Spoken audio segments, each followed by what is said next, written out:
Hello friends.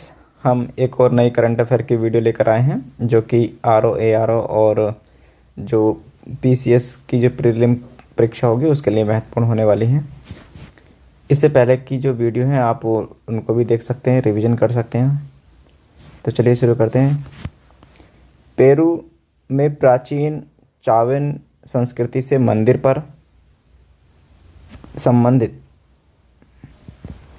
अर्थात ये जो मंदिर है वो चाविन संस्कृति से संबंधित मंदिर था। इस मंदिर पर 3000 वर्ष पुराने बंद गलियारे की खोज की गई है। तो प्रश्न कैसे पूछा जाएगा कि कौन से देश में अभी एक मंदिर पर या चाविन संस्कृति से संबंधित मंदिर पर 3000 वर्ष पुराने बंद गलियारे की खोज की गई है। तो वहाँ हमें देश का नाम बताना पड़ेगा, पेरू। देश का क्या नाम है? पेरू। और इस बंद गलियारे का क्या नाम रखा गया है? नाम रखा गया है कॉन्डर्स पैसेज वे। कॉन्डर्स पैसेज वे।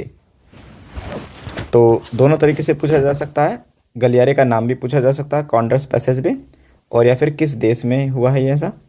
तो 3000 वर्ष पुराने मंदिर जो कि पेरू में है।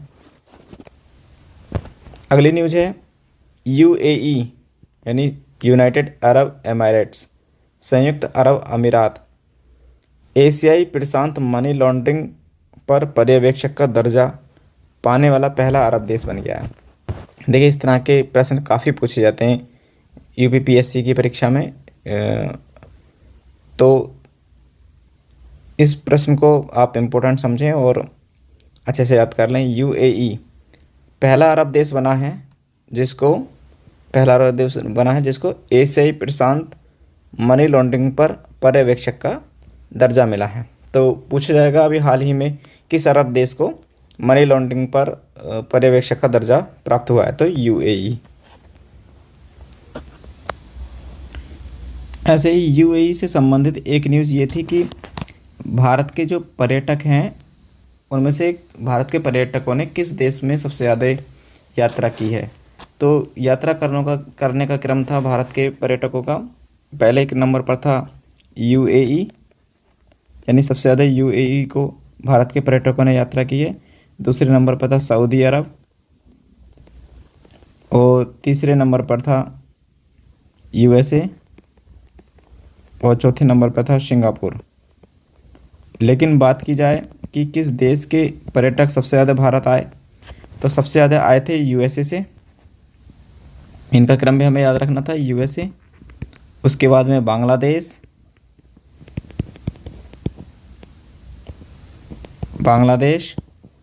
और इसके बाद यूके यानी यूनाइटेड किंगडम और इसके बाद ऑस्ट्रेलिया। तो इनका क्रम भी हमको याद रखना था। ये यहाँ पर यूएई से संबंधित न्यूज़ आ गई, इसलिए मैंने इसको आपको रिवीजन भी करा दिया है। तो सबसे ज़्यादा यूएई को हमारे भारतीय पर्यटक गए थे।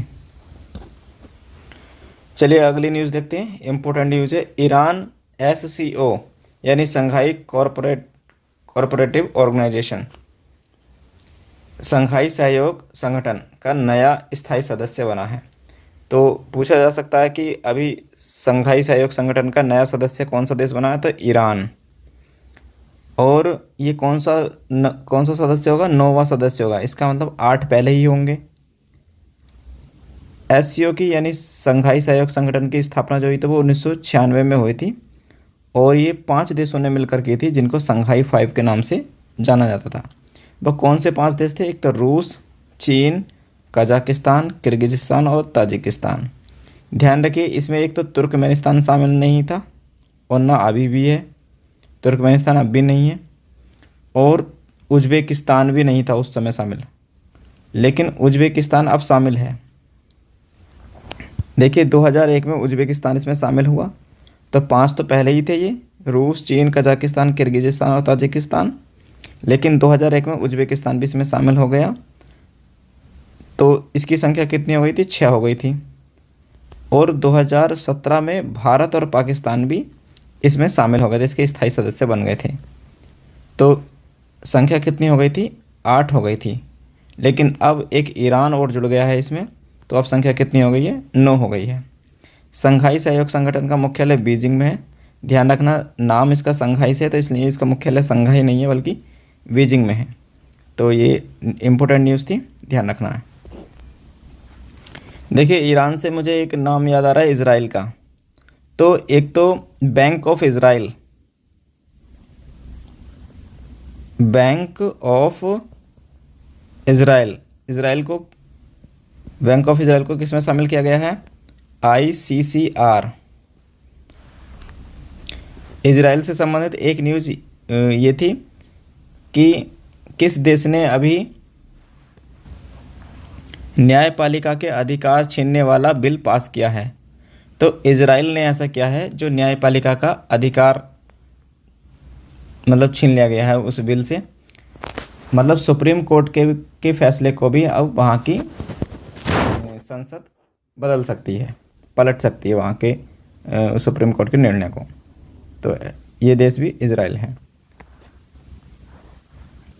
अगली न्यूज़ है, प्लास्टिक उत्पाद बैग पर प्रतिबंध लगाने वाला न्यूजीलैंड पहला देश बना है। प्लास्टिक उत्पाद बैग पर, यानी प्रोडक्शन पर ही उस पर बैन लगा दिया है। बाकी ज़्यादातर देश क्या करते हैं, प्रोडक्शन पर प्रतिबंध नहीं लगाते हैं बल्कि उनके उपयोग पर प्रतिबंध लगा रहे थे। लेकिन न्यूजीलैंड एक पहला ऐसा देश बना है जिसने प्लास्टिक उत्पाद बैग पर ही प्रतिबंध लगा दिया है और ये नियम 1 जुलाई 2023 से लागू होगा। तो कभी कभी इनकी डेट भी पूछ लेते हैं कि ये कब से लागू होगा, 1 जनवरी 2024 से या फिर 1 जुलाई 2023 से या 1 जनवरी 2023 से, इस तरह से मतलब ये तारीख की ऑप्शन बना देंगे। तो हमको ध्यान रखना है कि ये लागू होगा 1 जुलाई 2023 से। और पहला कौन सा देश बना है? न्यूजीलैंड। अगली न्यूज़ है, ये भी इम्पोर्टेंट न्यूज़ है।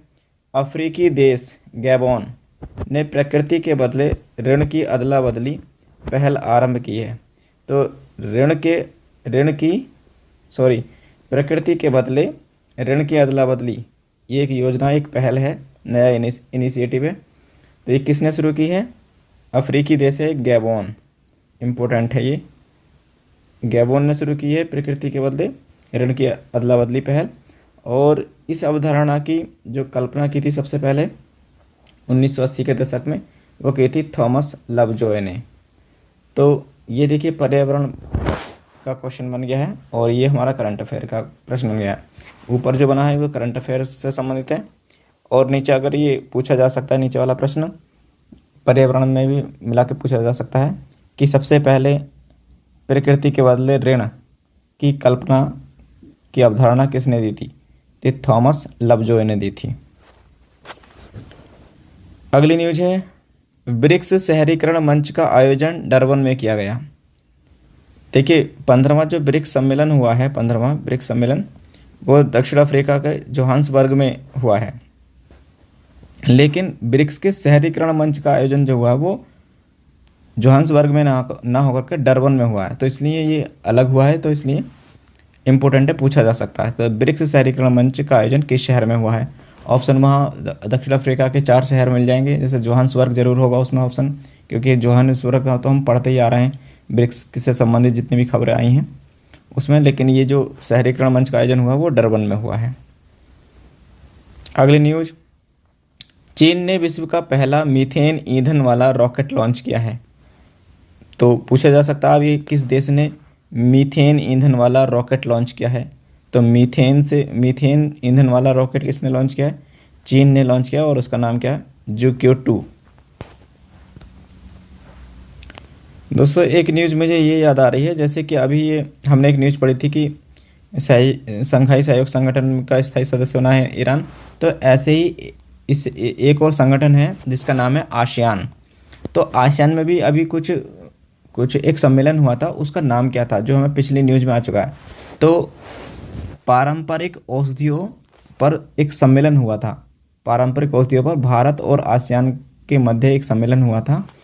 तो उसका सम्मेलन हुआ कहाँ पर था? नई दिल्ली में हुआ था। तो पारंपरिक औषधियों पर भारत आसियान सम्मेलन कहाँ पर हुआ? नई दिल्ली। एक तो ये बात रखनी है, ध्यान रखनी है। दूसरी ये है कि आसियान की स्थापना कब हुई थी? तो आसियान की स्थापना हुई थी 1967 में। SCO की स्थापना 1996 में लेकिन उस समय इसे संघाई 5 कहते थे। 2001 में जब उज्बेकिस्तान शामिल हुआ तब इसका नाम संघाई सहयोग संगठन हुआ। तो इसलिए इसकी संघाई सहयोग संगठन की स्थापना 2001 मानी जाएगी, क्योंकि इससे पहले संघाई 5 के नाम से जाना जाता था। तो हम बात कर रहे थे आसियानों की। तो आसियान की स्थापना हुई थी 1967 में, और आसियान में 10 देश हैं, जिसमें कि भारत आसियान का सदस्य नहीं है। 10 देश कौन कौन से हैं वो हम पिछली न्यूज़ पढ़ा चुके हैं, तो उसमें आप देख सकते हैं, वरना मैं आपको एक बार रिवीजन करा देता हूँ। इंडोनेशिया है, उसमें मलेशिया है, फिलीपींस है, सिंगापुर है, थाईलैंड है, ब्रुनई इसमें बाद में शामिल हुआ था, तो ब्रुनई भी है, वियतनाम है, लाओस है, म्यांमार है और कंबोडिया है। चलिए अब आगे चलते हैं न्यूज़ पर। ओडिशा के एक private news channel Odisha TV ने भारत का पहला कृत्रिम बुद्धिमत्ता यानी आर्टिफिशियल इंटेलिजेंस एआई, ये काफ़ी अब आजकल न्यूज़ में है, तो एआई यानी कृत्रिम बुद्धिमत्ता वाला न्यूज़ एंकर एक लीसा नाम से लॉन्च किया है। तो पूछा जा सकता है कि अभी भारत ने आर्टिफिशियल इंटेलिजेंस वाला कौन सा न्यूज़ एंकर, किस नाम का न्यूज़ एंकर लॉन्च किया है, तो उस एंकर का नाम क्या है, लीसा, यानी ये न्यूज़ पढ़ कर सुनाएगा, लीसा नाम का एंकर है, तो इसका नाम ध्यान रखना है। और किस राज्य ने, ओडिशा राज्य के एक चैनल है ओडिशा टीवी ने, उसने ये लॉन्च किया है। इससे पहले एक कुवैत में एक इस तरह का एक न्यूज़ एंकर पहले लॉन्च किया जा चुका है।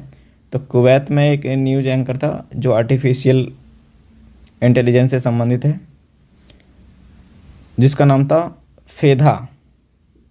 लेकिन भारत के न्यूज़ एंकर का नाम क्या है, लीसा या फिर लीजा। चलिए अगली न्यूज़ देखते हैं। चेन्नई पुलिस ने हवाई निगरानी को बढ़ावा देने के लिए एक ड्रोन पुलिस यूनिट की स्थापना की है। तो पूछा जा सकता है अभी हाल ही में किस पुलिस ने, वहाँ पे ऑप्शन मिल जाएंगे, दिल्ली पुलिस ने, तमिलनाडु पुलिस ने या चेन्नई पुलिस ने एक ड्रोन पुलिस यूनिट की स्थापना की है। तो ध्यान रखना है, चेन्नई पुलिस ने ऐसा किया है। चेन्नई पुलिस ने हवाई निगरानी को बढ़ावा देने के लिए एक ड्रोन पुलिस यूनिट की स्थापना की है, और ये भारत की पहली ऐसी ड्रोन यूनिट है जो अपनी पुलिस ने बनाई है, चेन्नई पुलिस ने बनाई है। ऐसे ही एक न्यूज़ आई थी कि आत्मघाती ड्रोन किस आईआईटी ने बनाया था, तो आत्मघाती ड्रोन बनाया आईआईटी कानपुर ने।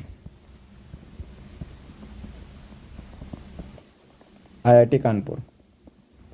तो ये रिवीजन हमारी पिछली न्यूज़ का हो रहा है, जो भी इससे संबंधित न्यूज़ आएंगी मैं उसको आपको रिवाइज करता चलूँगा। देखिए अगली न्यूज़ है सर्वाधिक परावर्तक बाह्य ग्रह, इसका नाम है LTT 97796, इसकी खोज हुई है। इसका मतलब क्या है कि ये एक बाह्य ग्रह है, मतलब हमारी गैलेक्सी से बाहर है।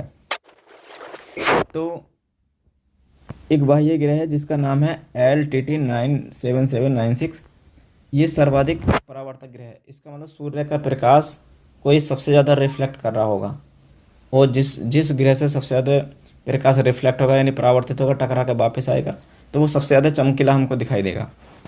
तो पूछा जा सकता है अभी हाल ही में किस जो सर्वाधिक परावर्तक ग्रह की खोज हुई है उसका नाम क्या है, और उसके नाम के ऑप्शन हमको इस तरह से मिल सकते हैं, और यहाँ पे थोड़ी बहुत चेंजिंग मिल सकती है, तो ध्यान रखना है, इसका नाम ध्यान रख लेना है अच्छे से। अगली न्यूज़ है पेरू ने गुइलेन बेरे सिंड्रोम मामले में वृद्धि के कारण राष्ट्रीय आपातकाल घोषित किया है। ये इम्पोर्टेंट है। देखिए ये प्रश्न अभी जो यूपी पैट की परीक्षा हुई थी उसमें किसी दूसरे दिन के एग्ज़ाम में पूछा गया था ये प्रश्न कि कौन से देश ने गुइलेन बेरे सिंड्रोम मामले में वृद्धि के कारण राष्ट्रीय आपातकाल घोषित किया है। तो वहाँ ऑप्शन इसमें हमको लगाना था पेरू, तो ध्यान रखना। तो आगे भी ये पूछा जा सकता है, इम्पोर्टेंट न्यूज़ है। ये जो बीमारी है ये किससे संबंधित है, ये हमारे तंत्रिका तंत्र से संबंधित है बीमारी है, यानी न्यूरोलॉजिकल विकार है, यानी हमारी तंत्रिकाओं से संबंधित एक बीमारी है। और इससे पक्षाघात भी हो सकता है। पक्षाघात यानी पैरालिसिस भी हो सकता है। तो पेरू ने ऐसा किया। पेरू देखिए दक्षिण अमेरिका में का एक देश है पेरू, जिसकी राजधानी लीमा है। अगली न्यूज़ है, पंजाब कृषि विश्वविद्यालय ने गेहूं की एक नई किस्म विकसित की है और गेहूं की उस किस्म का नाम क्या है? PVWRS1। तो एक तो गेहूं की किस्म है, पूछा जा सकता है कि PVWRS1 किस फसल की किस्म है? तो गेहूं की है। या ये पूछा जा सकता है कि अभी हाल ही में पंजाब कृषि विश्वविद्यालय ने गेहूं की कौन सी किस्म विकसित की है? तो ये वाली किस्म विकसित की है। यही पूछा जा सकता है कि कौन से विश्वविद्यालय ने ये किस्म विकसित की है? तो पंजाब कृषि विश्वविद्यालय ने की है। और ये जो किस्म है ये मोटापा, टाइप 2 मधुमेह जो डायबिटीज़ के भी टाइप होते हैं, तो टाइप 2 मधुमेह और हृदय रोगों से जो ग्रसित होते हैं लोग, उनको ये लाभ प्रदान करेगा, उनके लिए लाभदायक होगी ये गेहूं की ये वाली किस्म। चलिए अगली न्यूज़ देखिए, शुक्र के वायुमंडल में फास्फीन की खोज की गई है। तो पूछा जा सकता है अभी किस ग्रह के वायुमंडल में फास्फीन की खोज की गई है? वहाँ ऑप्शन मिल जाएंगे इस तरह से, मंगल ग्रह, बुध ग्रह, शुक्र ग्रह या फिर बृहस्पति ग्रह, ऑप्शन इस तरह से मिलेंगे। तो ध्यान रखना, शुक्र ग्रह पर फास्फीन की खोज की गई है। और या गैस का नाम पूछ लेंगे कि अभी हाल ही में शुक्र ग्रह के वायुमंडल में कौन सी गैस की खोज की गई है? फास्फीन। ज़्यादातर प्रश्न पूछने की संभावना ग्रह को है कि कौन से ग्रह पर फास्फीन गैस खोजी गई है, तो शुक्र ग्रह पर। अगली न्यूज है, यूरोपीय स्पेस एजेंसी ESA ने सूर्यमंडलीय निकायों की समीक्षा करने और नई सूचनाएं प्राप्त करने के लिए यूक्लिड स्पेस टेलीस्कोप लॉन्च किया है।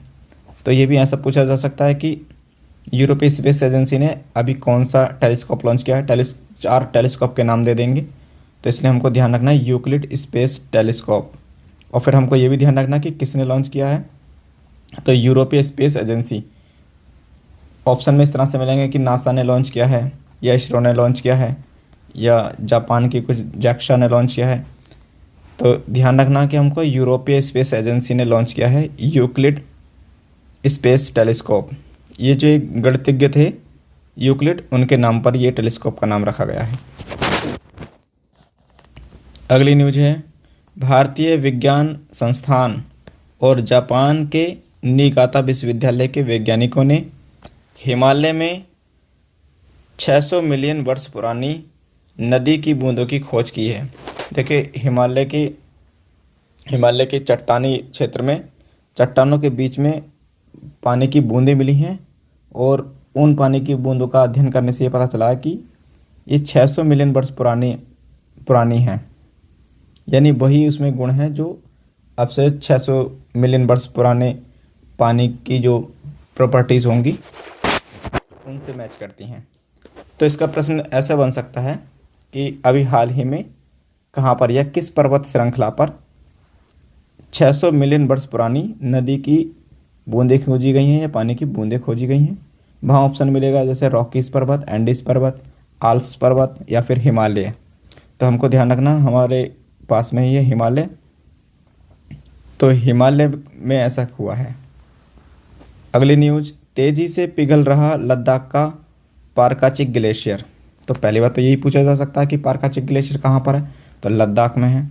या ये पूछ लेंगे कि लद्दाख का कौन सा ग्लेशियर अभी तेज़ी से पिघलने के कारण खबरों में रहा है? तो पारकाचिक ग्लेशियर। अगली न्यूज, भारत में बाघों की आबादी में 6.1% की वार्षिक वृद्धि। तो ध्यान रखना कि पूछ लेंगे कि कितनी वार्षिक वृद्धि दर्ज की गई है बाघों की आबादी में? तो 6.1% की वार्षिक वृद्धि दर्ज की गई है। और इनका कितना होने का अनुमान है? 3,925 होने का अनुमान है बाघों की संख्या का। और विश्व के 75% जो बाघ हैं वो भारत में ही पाए जाते हैं। इस तरह का प्रश्न देखिए PCS प्रारंभिक परीक्षा में पूछा गया था, या तो 22 की परीक्षा में या फिर 22-23 या इन्हीं 2 सालों में पूछा गया था। उसमें कथन करके पूछा था कि कौन सा कथन इसमें सत्य नहीं है। तो उसमें ये भी ऑप्शन था, ये भी एक कथन था कि भारत में बाघों की संख्या 75% है। तो हमको ऐसे इस तरह से भी हमको न्यूज़ ध्यान रखनी है। तो एक तो 3000 यानी 3925 होने का अनुमान है बाघों की संख्या भारत में। और हर एक इस साल जो हुई है वो 6.1% की वार्षिक वृद्धि हुई है।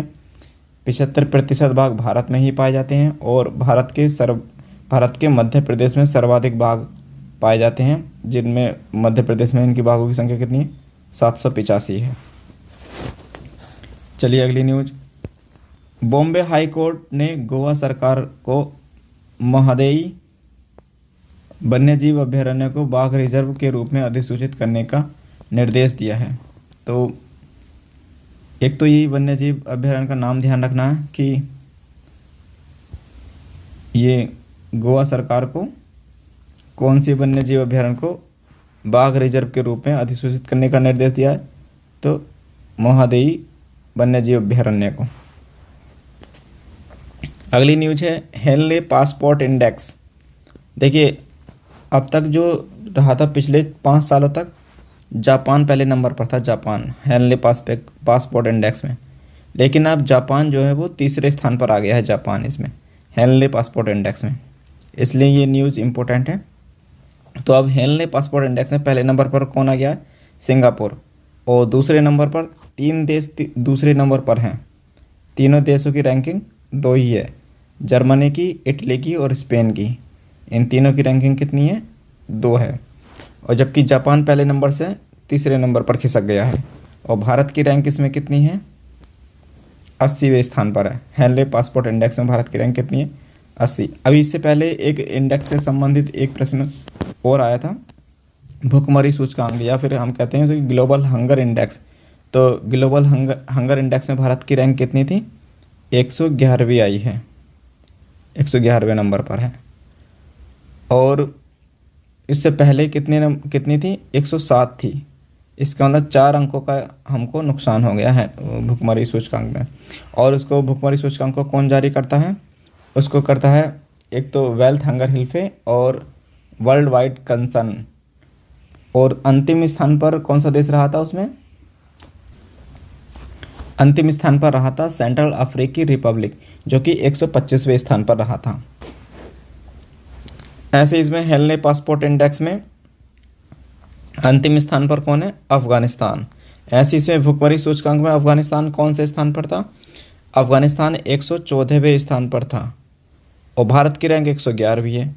इसका मतलब बाकी भारत के जो पड़ोसी देश थे उनकी रैंक भारत से अच्छी थी, केवल अफगानिस्तान ही एक ऐसा देश है, पड़ोसी देश था, जिसकी रैंक भारत से अच्छी नहीं थी भुखमरी सूचकांक में। तो ये हमको कुछ बातें हैं जो याद रखनी है। अगली न्यूज है राष्ट्रीय बहुआयामी गरीबी सूचकांक, एक प्रगति संबंधी समीक्षा 2023। देखिए इस नाम से रिपोर्ट जारी की गई है इस बार की, राष्ट्रीय बहुआयामी गरीबी सूचकांक की। और इस रिपोर्ट का जो आधार था वो था राष्ट्रीय परिवार स्वास्थ्य सर्वेक्षण 2019-21 पर आधारित है। देखिए ऑप्शन में इस तरह से भी पूछा जा सकता है कि राष्ट्रीय बहुआयामी गरीबी सूचकांक कौन से सर्वेक्षण पर आधारित था, राष्ट्रीय परिवार स्वास्थ्य सर्वेक्षण, यहाँ पे इनकी संख्या चेंज कर सकते हैं, जैसे 2018-19 या फिर 2019-20 या फिर 2019-21। तो हमको ये भी ध्यान रखना कि राष्ट्रीय परिवार स्वास्थ्य सर्वेक्षण का नाम क्या है, 2019-21 इस पर आधारित है। और राष्ट्रीय बहुआयामी गरीबी सूचकांक के इस रिपोर्ट के आधार पर क्या बताया गया है कि 2015-16 से 2019-21 तक 13.5 करोड़, ये आंकड़ा इम्पोर्टेंट है। इस तरह के प्रश्न काफ़ी पूछे जाते हैं पीसीएस परीक्षा में, या मतलब जितने भी यूपीपीएससी की परीक्षाएं होती हैं, चाहे वो RO-AR हो या फिर ये पीसीएस परीक्षा हो, तो इस तरह के आंकड़े काफ़ी पूछे जाते हैं। तो 2015-16 से 2019-21 तक 13.5 करोड़ लोगों को 13.5 करोड़ लोगों को गरीबी से बाहर किया गया है।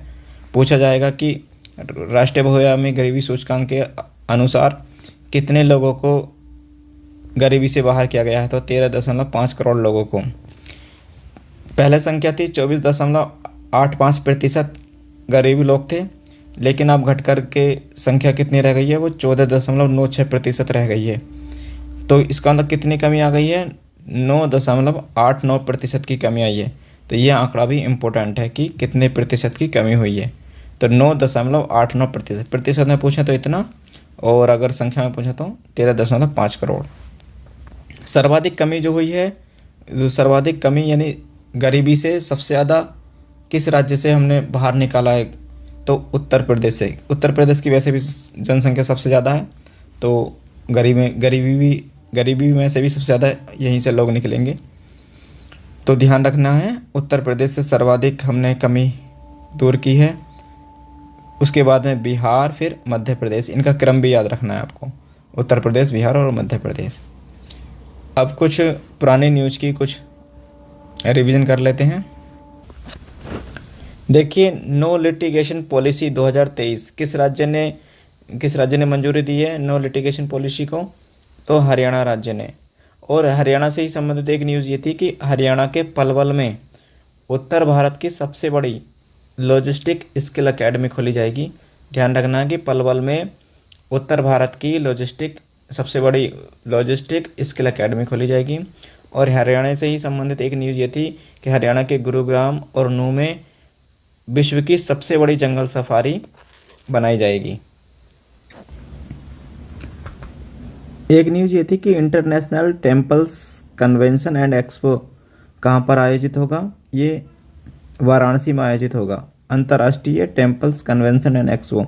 और वाराणसी से ही संबंधित एक न्यूज़ ये थी कि उत्तर प्रदेश के किस ज़िले में रामायण रिसर्च सेंटर स्थापित किया जाएगा, तो रामायण रिसर्च सेंटर भी कहाँ पर किया जाएगा, वाराणसी में। रामायण रिसर्च सेंटर, ये भी वाराणसी में। उत्तर प्रदेश से संबंधित एक न्यूज़ ये थी कि उत्तर प्रदेश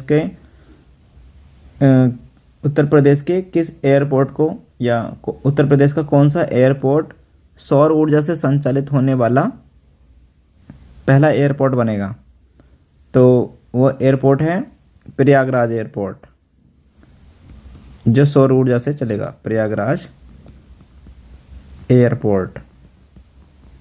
और सोलर सिटी के रूप में किसको विकसित किया जाएगा, अयोध्या को। और एक न्यूज़ ये थी कि किस गांव को ग्रामीण पर्यटन केंद्र के रूप में विकसित किया जाएगा, उत्तर प्रदेश के किस गांव को ग्रामीण पर्यटन केंद्र के रूप में विकसित किया जाएगा, तो ये गांव था देवारी गांव, जो कि प्रयागराज में ही है, देवारी गांव को।